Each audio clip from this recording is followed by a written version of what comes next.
next few minutes I'd like to really just focus on three things. The first is why regional and global trading conditions are likely to be testing, perhaps increasingly testing in the decade ahead. Secondly, how Australia's trade policy can link more effectively with other economic and social reforms to boost productivity and in the process boost jobs and living standards. And lastly, what trade policy can realistically achieve over the next few years in a difficult international environment.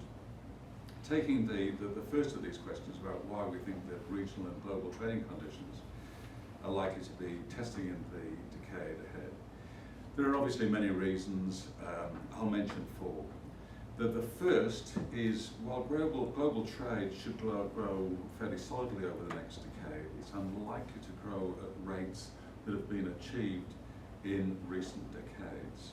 Now, this is principally because of uncertainties and patchiness in the outlook for the world economy in both the short and the medium terms. Growth in advanced economies will be constrained by high levels of public and private debt.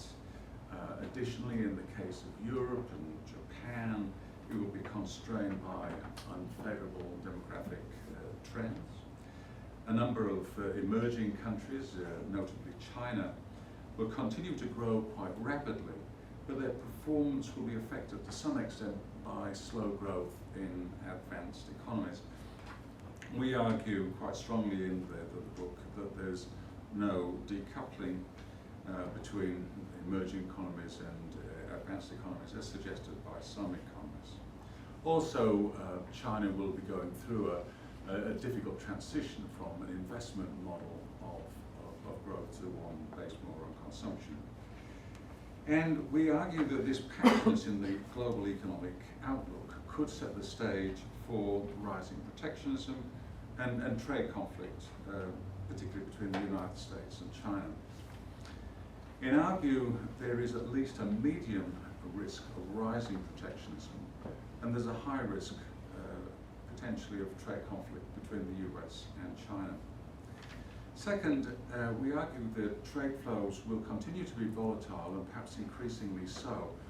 Now, part of this volatility is attributable to continuing problems in large chunks of the global economy, but part will be the result, perhaps the normal result of technological change that leads to further unbundling of functions in manufacturing and services.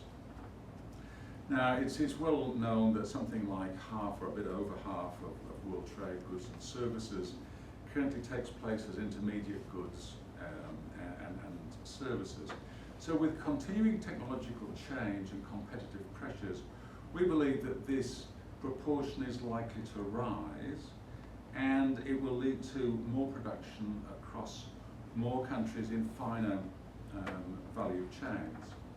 Now, on balance, this is a very positive development for the regional and global economy, but it does have a downside insofar as just-in-time imperatives do carry the risk of quickly transmitting localized shocks to entire networks.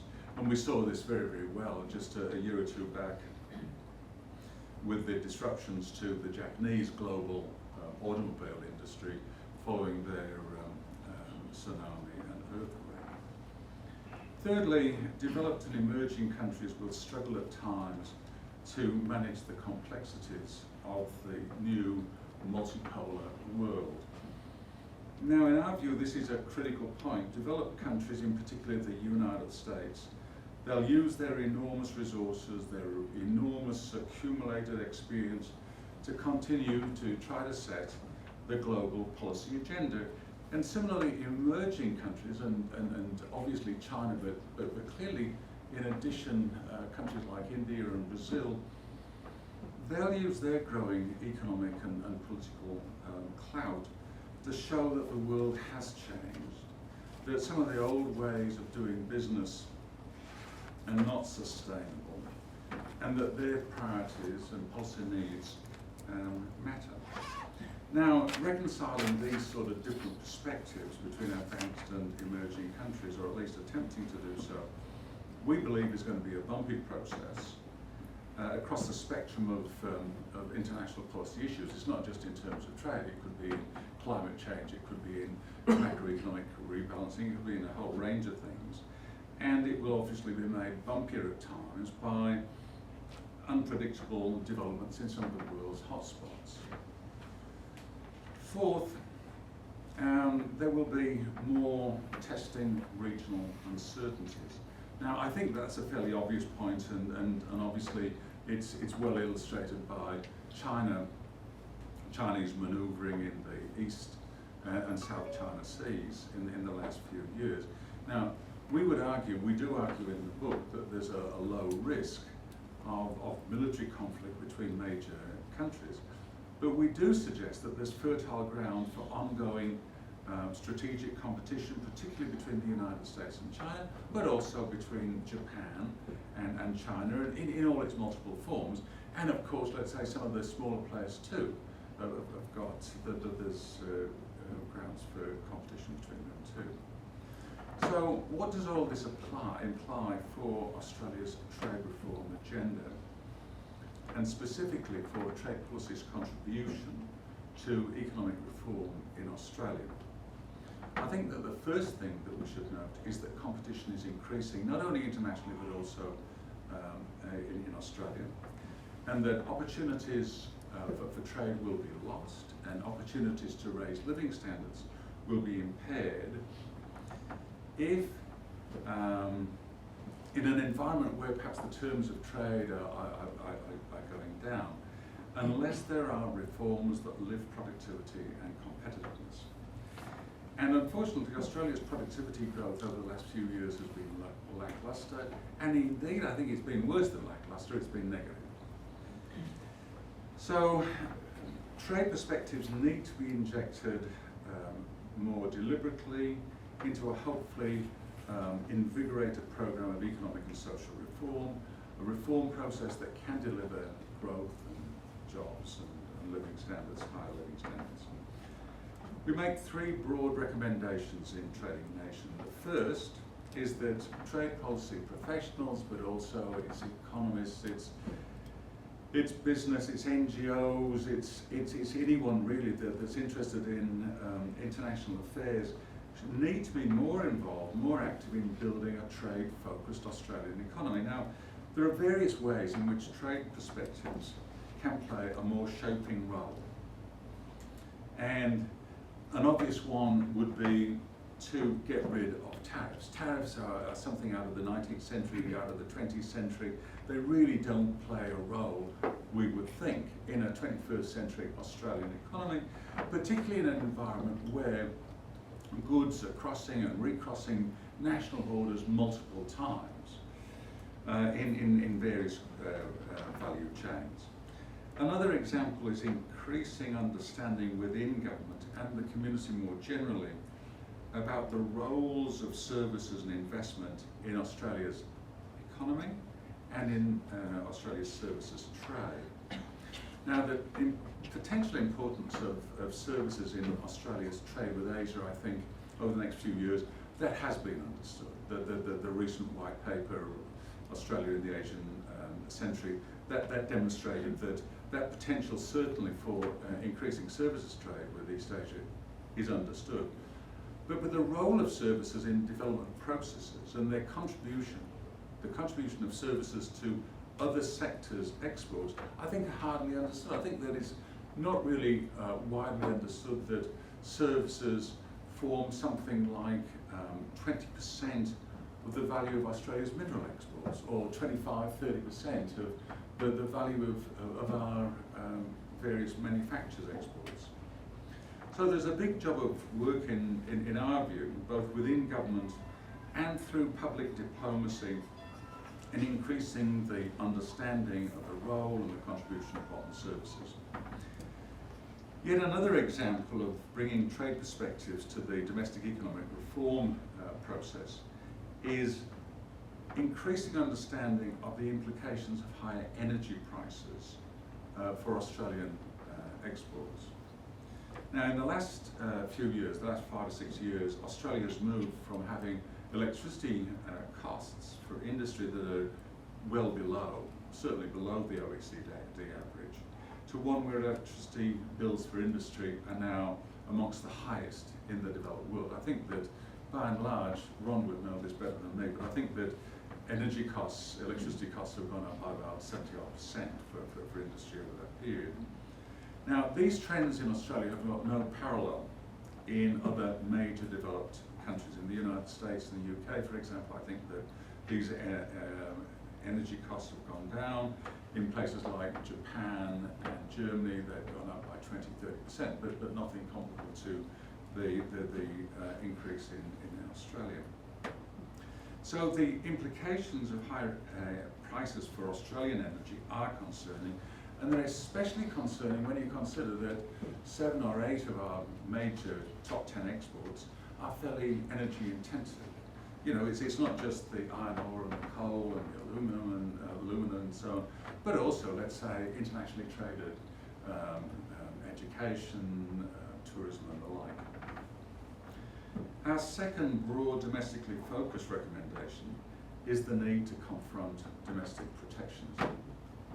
In Australia, the danger is not from old-style industry-specific protection and accompanying vested interest, though that is alive and well in certain areas like coastal shipping. Rather, the danger is inventiveness in developing new trade barriers across standards, whether it be environmental standards, labour standards, food, industry. There's a complex array of standards. And also in areas, continual tinkering with anti-dumping, investment, government procurement, that sort of thing.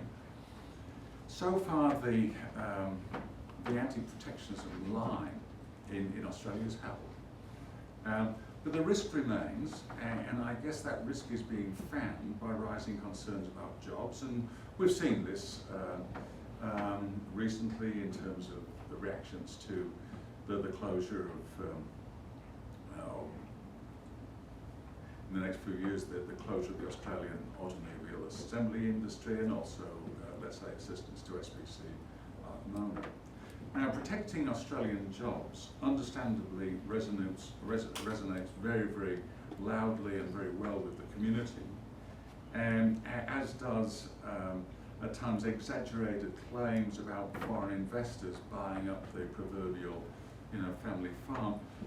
And these concerns, they have to be respected, but this is no reason at all in our judgment why trade policy professionals, economists and others should not be more active in trying to develop and articulate a consistent view about trade and trade policy and their contributions to Australia's future.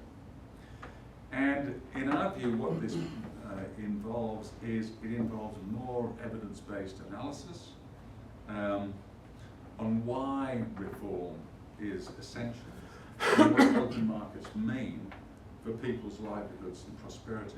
And it requires also stepping up public diplomacy to build society's tolerance to change.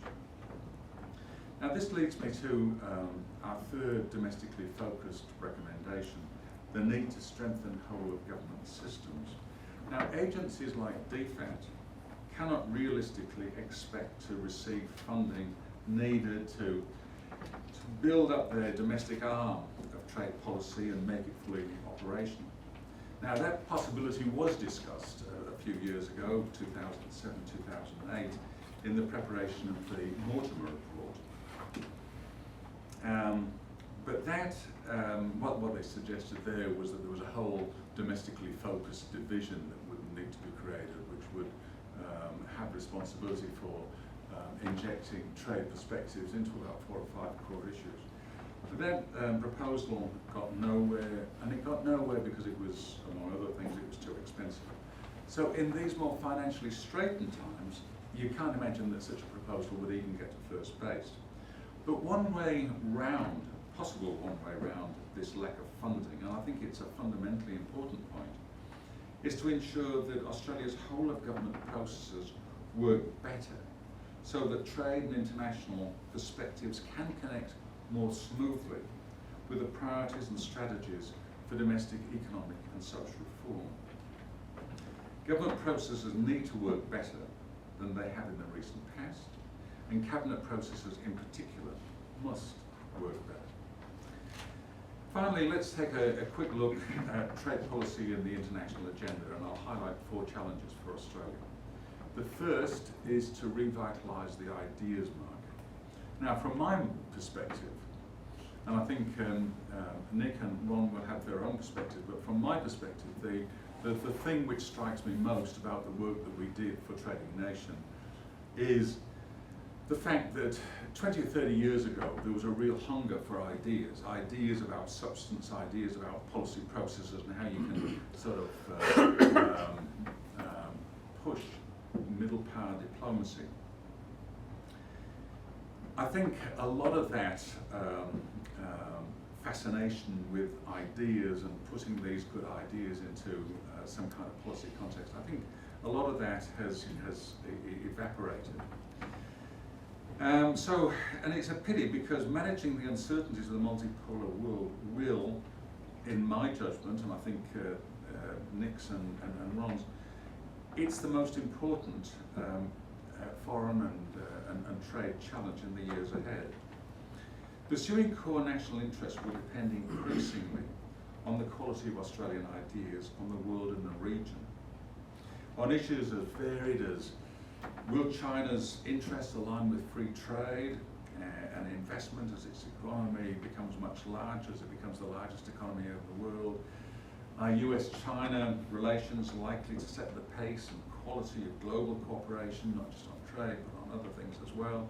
And if they do, what are the implications for Australia? How should Australia build on the difficult and at times unbalanced and brittle economic relationship with India? How will Indonesia's rise impact on Australia and the region? And is there a danger that some of these mega FTAs that are being negotiated, that they can divide regions as much as integrate? So pursuing our core national interests will depend equally on not only clever ideas, but being clever and productive enough to turn serious ideas into cutting-edge policy, and also policy that's explainable to the community at large. And I think this comes back to creating a space and building resources to move, to the extent that we can, from some of the day-to-day policy minutiae. Now, there are obvious constraints in this: tight budgets, the short-termism of ministers' offices, the difficulty of staff replacement, and so on. But there are also huge assets that we can draw on. The talent, the enormous talent that exists within key government departments, and the in-depth knowledge of different societies, economies and policies that exists in Australia's global network of diplomatic posts, trade posts and so on. And also, and more generally, we've got enormous capacity and imagination to draw on in terms of the wider community. And if that is harnessed to a whole of government effort, it would be quite powerful indeed. Another key challenge is to draw the appropriate lessons from the failure of the Doha round of multilateral negotiations. And I use the word failure deliberately because, in my judgment, I can remember the optimism that existed in 2001, and what came out of Bali at the end of last year was, well, pretty disappointing in a sense. Though trade facilitation is a good outcome. Being able to do a plurilateral agreement, push that along on services is a good outcome. Being able to revisit and update the international technology agreement, these are good things. But they are pale in comparison with that single undertaking, across the board expectation that existed 10 or so years ago.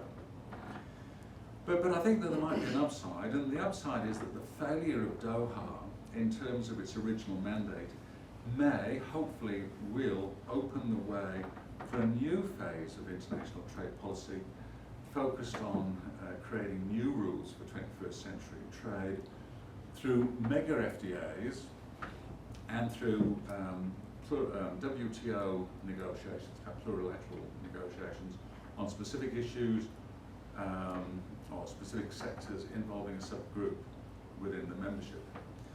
And I think it would be fair to say that the United States is driving much of this agenda, and obviously it has been preoccupied for a long time in terms of its negotiations with the countries of the Asia Pacific in terms of TPP, and more recently with the Europeans. But I think that whilst these mega FTAs are a good idea, and whilst this new trade policy environment creates a number of opportunities, there are many caveats, and one in particular which I think is important is that the weak multilateral negotiating arm of the WTO must at some point be restored to health. Because if it's not restored to health, that element will inevitably weaken other elements of the WTO system, but in particular the prized monitoring function of the WTO, and also, let's say, its dispute settlement function. And it might also put very complex and important issues like global agricultural reform or reducing tariff peaks on manufacturing taxes permanently into the too hard basket, and that would be a great shame. So for Australia as a mid-sized economy whose prosperity depends on a robust system of global trade, the WTO must be restored at some point to the centre of the world trading system. Now that is linked to the third challenge, and that is to maximise the opportunity for Australia from hosting the G20 leaders meeting in Brisbane later this year. Trade has been obviously part of the G20 agenda from the outset. It's been there through the standstill pledge on protectionism and through the ritual cajoling of trade ministers to do something on Doha.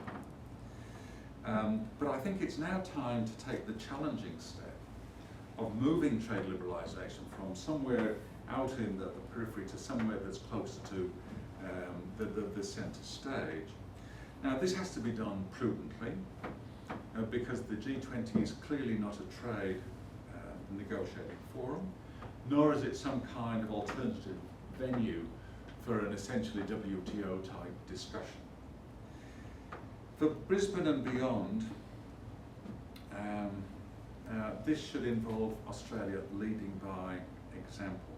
Now, what does that mean? I think that Australia needs to lead in reducing behind the border barriers to trade and investment. Just like we led in the Uruguay round on certain aspects of border protection, in particular tariffs. This would be profoundly, I think, in our interests, because unnecessary domestic regulation alone, according to the Productivity Commission, is costing Australia tens of billions of dollars each year. The Brisbane G20 leaders meeting should also involve encouraging members to identify and make changes to domestic economic settings that are judged to be in their national interests, that would make value chains work more effectively and therefore could lead to more growth and jobs.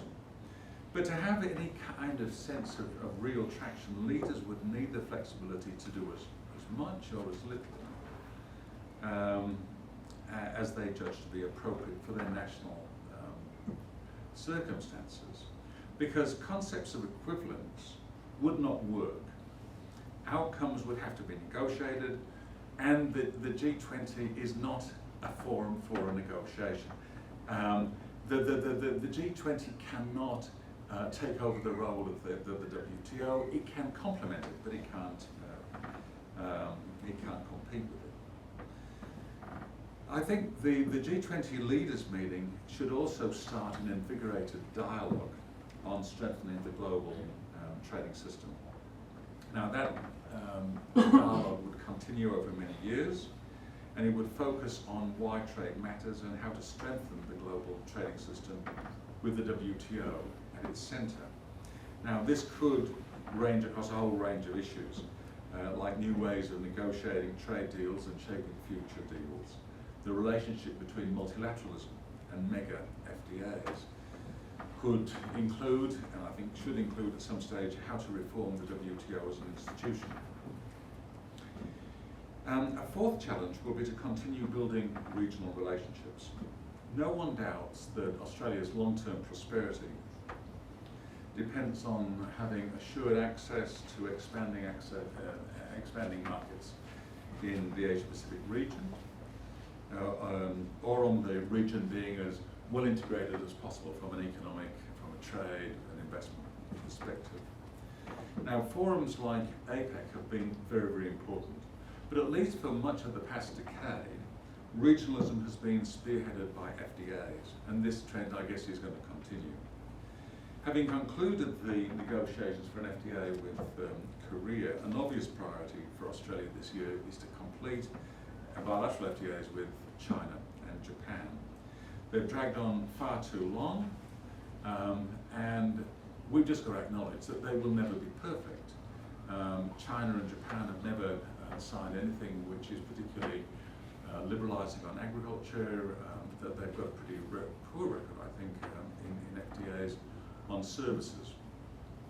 But the fact that they would not be perfect should not prevent us from seeing the need to complete these things as quickly as possible, because they do confer some significant commercial benefits both ways. Another key priority this year is to obviously advance TPP and RCEP negotiations.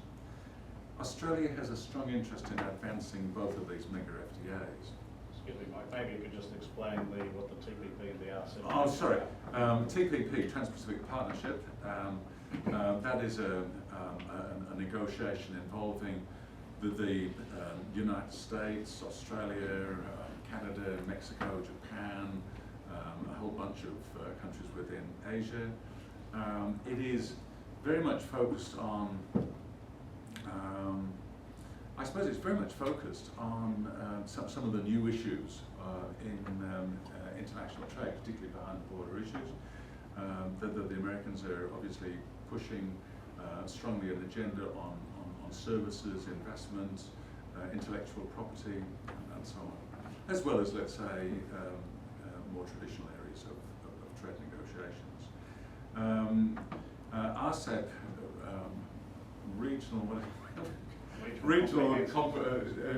comprehensive, is it? Yeah. Economic partnership. That's involving Australia and countries in our in the Asian region, and it's obviously not going to go as far as TPP in terms of things like services and investment and so on, but it can achieve some pretty important things, I think, in terms of tariffs, and it's got a good foundation to work on, particularly the Australia-New Zealand ASEAN agreement of 2 or 3 years ago. And it includes China? Indeed it does.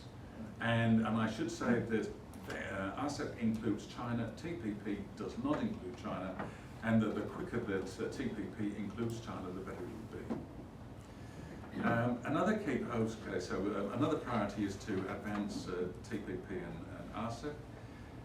And I think that advancing this is important for a variety of reasons. Obviously, you've got access opportunities, but I think it offers a way in which you can start reducing transaction costs, particularly arising from this host of inconsistent FTAs and overlapping FTAs that we've now got.